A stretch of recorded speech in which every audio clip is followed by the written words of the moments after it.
믿음으로 순종하여 아브라함은 그의 고국을 버렸으며 선산과 친족이 사는 고향을 떠나왔다.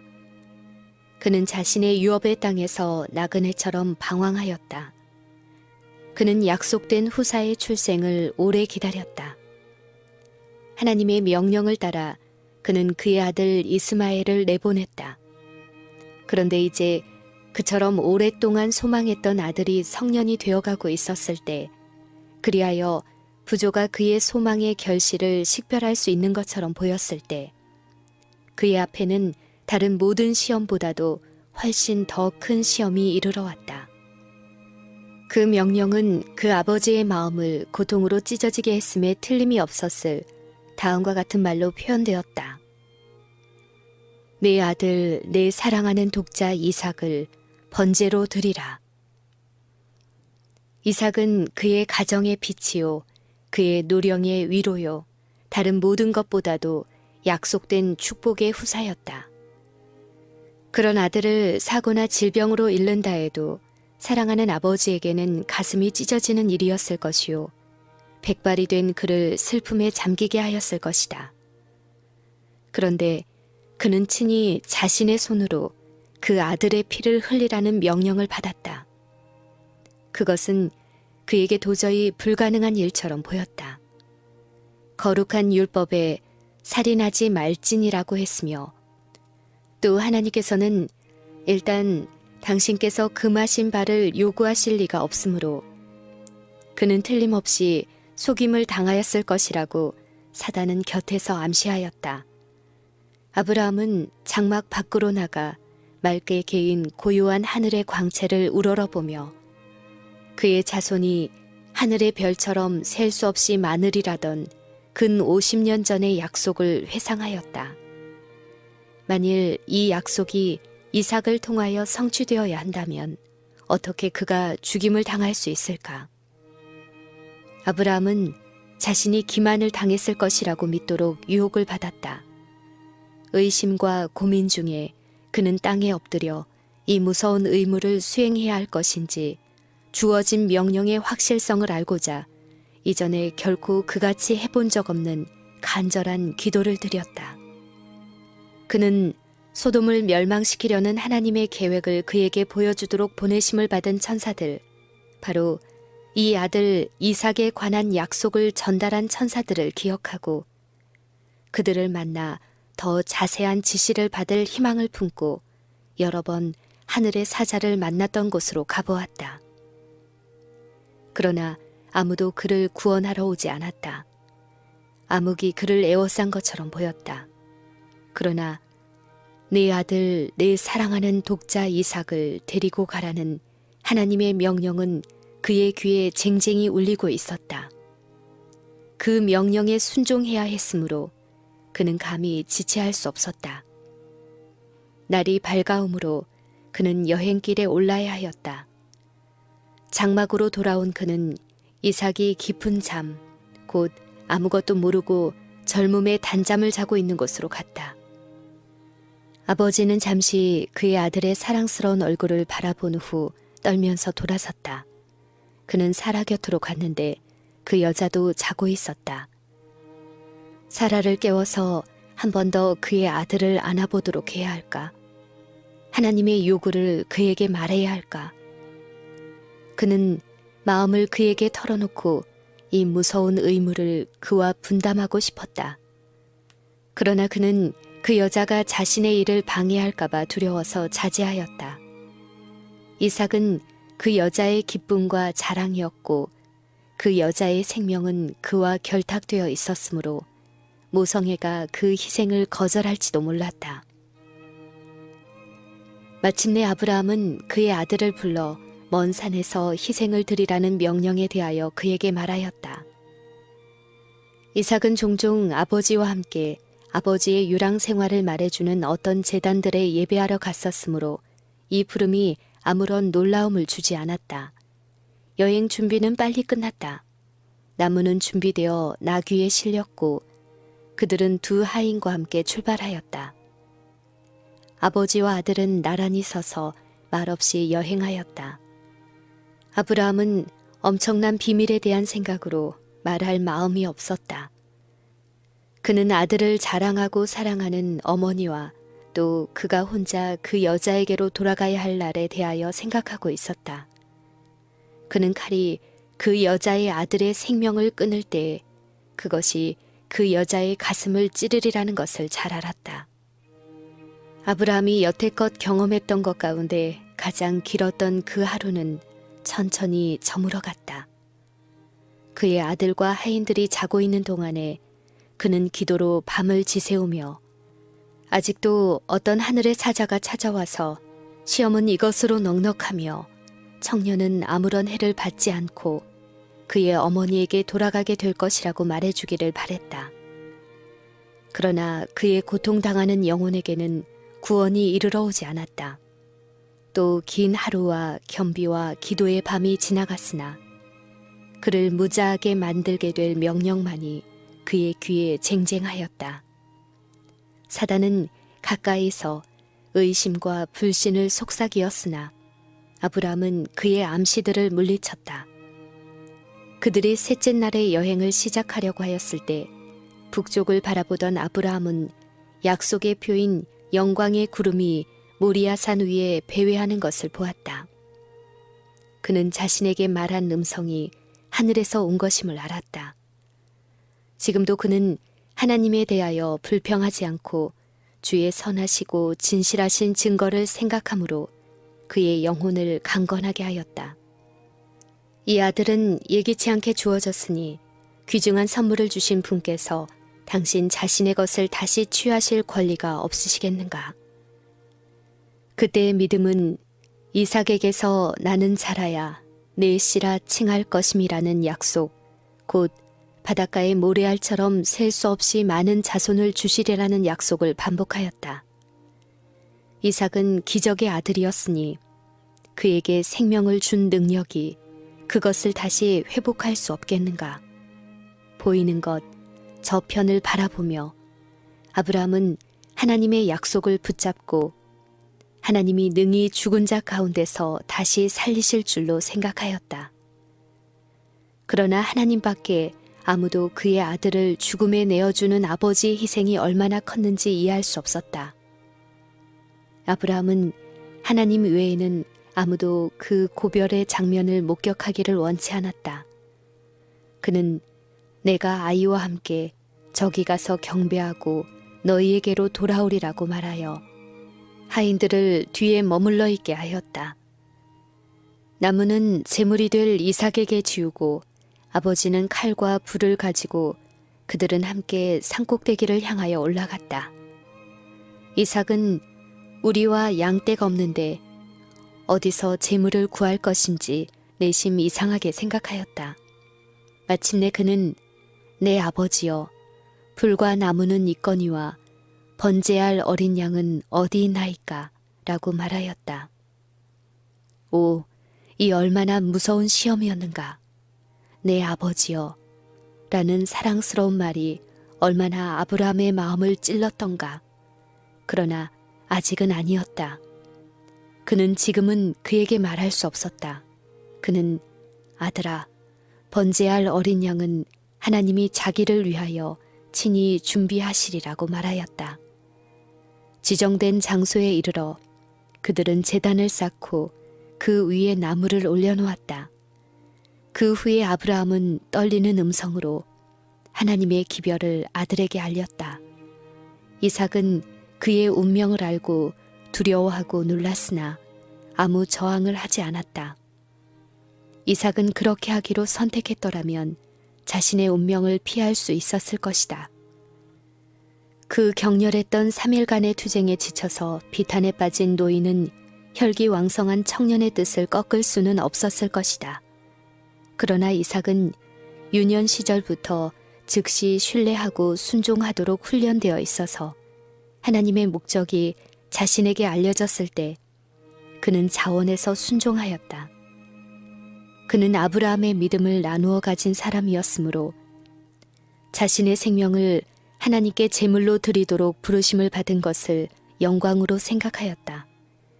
그는 아버지의 슬픔을 덜어드리려고 애쓰며 그의 활기 없는 손을 북돋아 자신을 제단에 붙들어매는 줄을 매게 했다. 그리고 이제는 마지막 사랑의 이야기를 나누며 마지막 눈물을 흘리고 마지막 포옹을 한다. 아버지는 그의 아들을 죽이려고 칼을 든다. 이때 갑자기 그의 팔이 정지된다. 하나님의 천사가 하늘에서 그를 부른다. 아브라함아, 아브라함아. 그는 내가 여기 있나이다 라고 재빨리 대답한다. 또다시 음성이 들린다.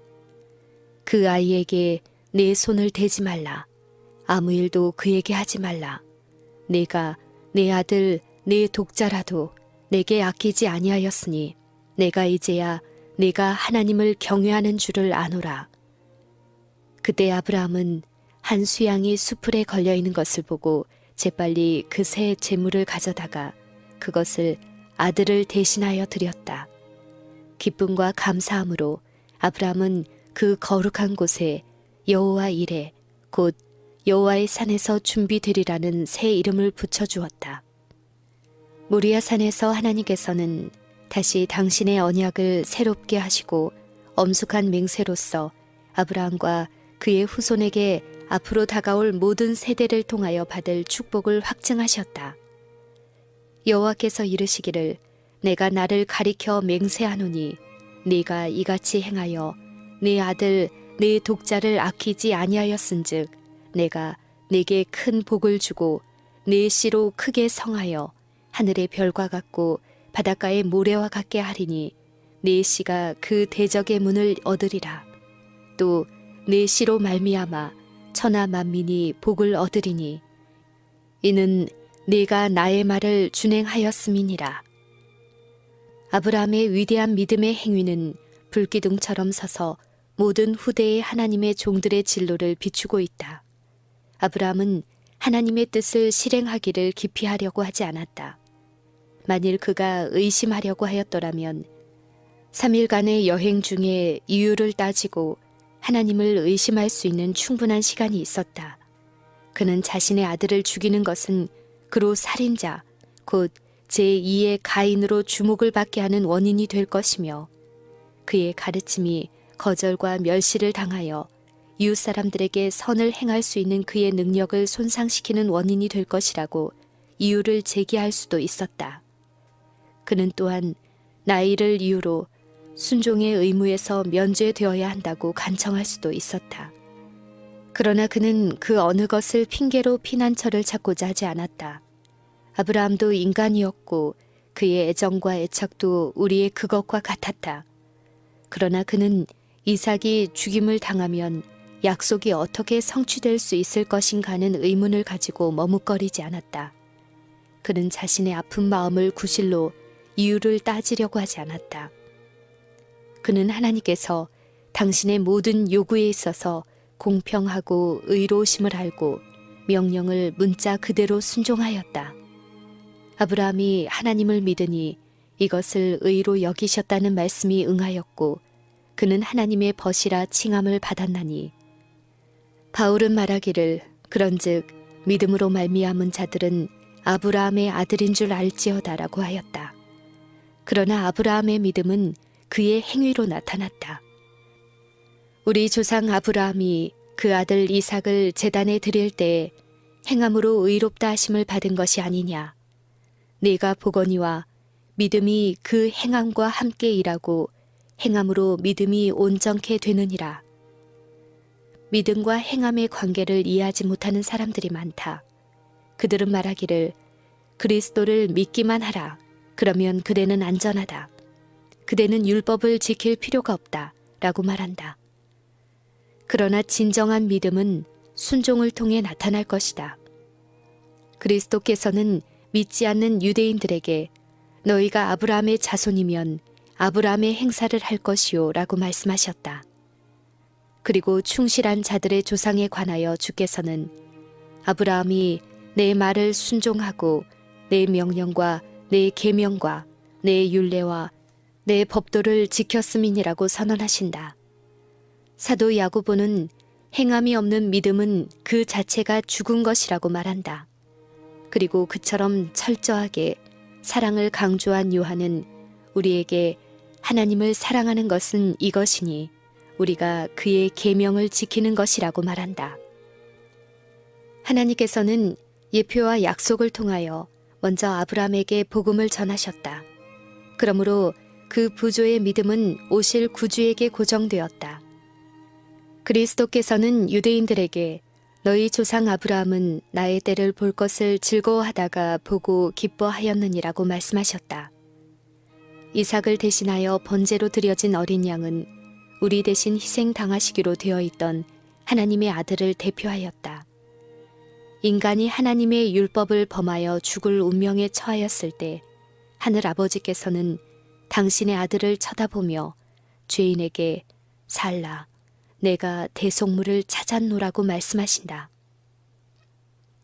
하나님께서 아브라함에게 그의 아들을 죽이라고 명령하신 것은 그의 믿음을 시험하시는 동시에 복음의 실제를 그의 마음에 새겨주기 위함이었다. 그 무서운 시련의 어두운 날 동안 그가 참은 고통은 그가 자신의 경험을 통하여 무한하신 하나님께서 사람을 구속하기 위하여 치르신 희생의 위대함을 깨닫게 하려고 허락되었다. 아무 다른 시험도 그의 아들을 제물로 드리는 것과 같은 영혼의 고통을 아브라함에게 일으킬 수는 없었을 것이다. 하나님께서는 당신의 아들을 고통과 수치스러운 죽음을 당하도록 내주셨다. 하나님의 아들의 치욕과 영혼의 고뇌를 목격한 천사들은 이삭의 경우처럼 중재하도록 허락되지 않았다. 족하다 라고 부르짖는 어떤 음성도 없었다. 타락한 인류를 구원하려고 영광의 왕께서 당신의 생명을 포기하셨다. 하나님의 무한하신 동정과 사랑에 대하여 이보다 더 강력한 증거가 주어질 수 있겠는가? 자기 아들을 아끼지 아니하시고 우리 모든 사람을 위하여 내어주신 이가 어찌 그 아들과 함께 모든 것을 우리에게 은사로 주지 아니하시겠느뇨?